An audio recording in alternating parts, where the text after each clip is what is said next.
Hola chicos, vamos a aprender a descomponer fuerzas. Recordamos, vamos a mirar la parte izquierda un momentito, que cuando teníamos un par de fuerzas, con la regla del paralelogramo, sencillamente cogíamos y prolongábamos desde la punta de una de las fuerzas y paralelamente a la otra fuerza, y así con la otra fuerza, y en el punto donde se cruzaban esas prolongaciones, desde el origen, alargábamos y obteníamos lo que llamábamos fuerza resultante. Es decir, esta fuerza resultante que acabo de pintar es el resultante de aplicar la fuerza 1 y la fuerza 2. Pues ahora miramos a la derecha porque vamos a hacer justo lo contrario. Tenemos una fuerza y la voy a descomponer. La vamos a descomponer en dos ejes y vamos a acordarnos de la trigonometría. Entonces, haciendo la regla del paralelogramo a la inversa, proyectaría a un eje y proyectaría al otro eje, ¿de acuerdo? Y una vez que proyecto en el eje Y, a esta le llamo la componente Y, proyectando en este eje, a este le llamaría la componente X de la fuerza, y simplemente me tengo que dar cuenta de que en realidad a la derecha esta medida mide exactamente lo mismo que la componente Y. Luego podemos decir que esta medida vale lo mismo que F sub I. Y si nos fijamos y somos un poquito avispados, esto es un triángulo rectángulo. Por lo tanto, podemos aplicar la trigonometría. Y en la trigonometría vamos a pensar que este ángulo es el ángulo alfa.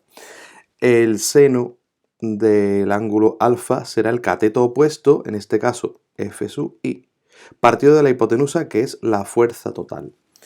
Así, cuando despejamos F sub I resulta de multiplicar la fuerza por el seno de ese ángulo. ¿Veis qué fácil? De la misma manera sabemos que el coseno de alfa será el cateto contiguo partido de la hipotenusa. El cateto contiguo es F sub X, partido de la hipotenusa, que es F. Despejando F sub X igual a la fuerza por el coseno del ángulo alfa. Así ya queda demostrado cómo obtener la componente en X y en Y de ese ángulo alfa. Pero ahora voy a ir a lo que me interesa, a los planos inclinados, no viéndolo tan claro, sino un poco distinto. Y aquí, en este plano inclinado, la fuerza fundamental que aparece, por ejemplo, es el peso. Este peso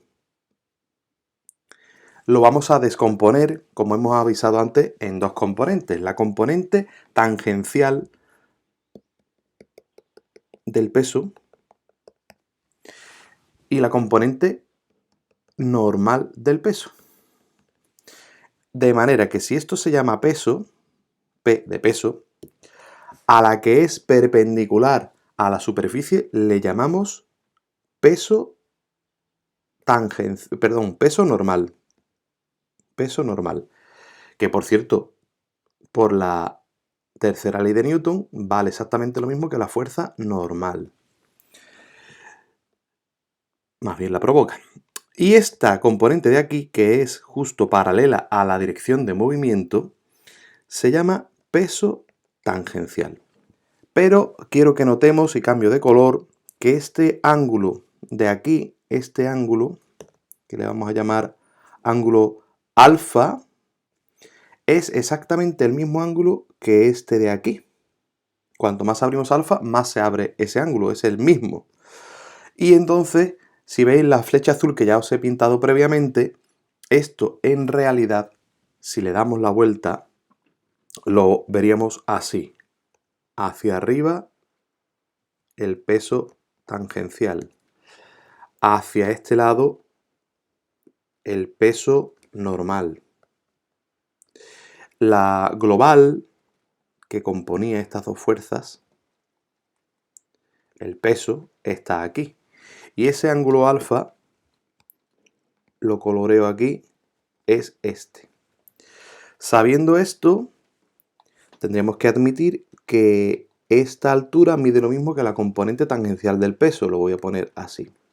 Así aplicamos la regla de la trigonometría para averiguar el valor del peso tangencial o del peso normal si conocemos el ángulo y si conocemos el peso. De esta manera sabemos que el peso tangencial es la componente del peso multiplicada por el seno, es decir, peso tangencial es la proyección en vertical, es igual al peso por el seno del ángulo alfa. Y el peso normal es la proyección en horizontal, es decir, el peso por el coseno de alfa.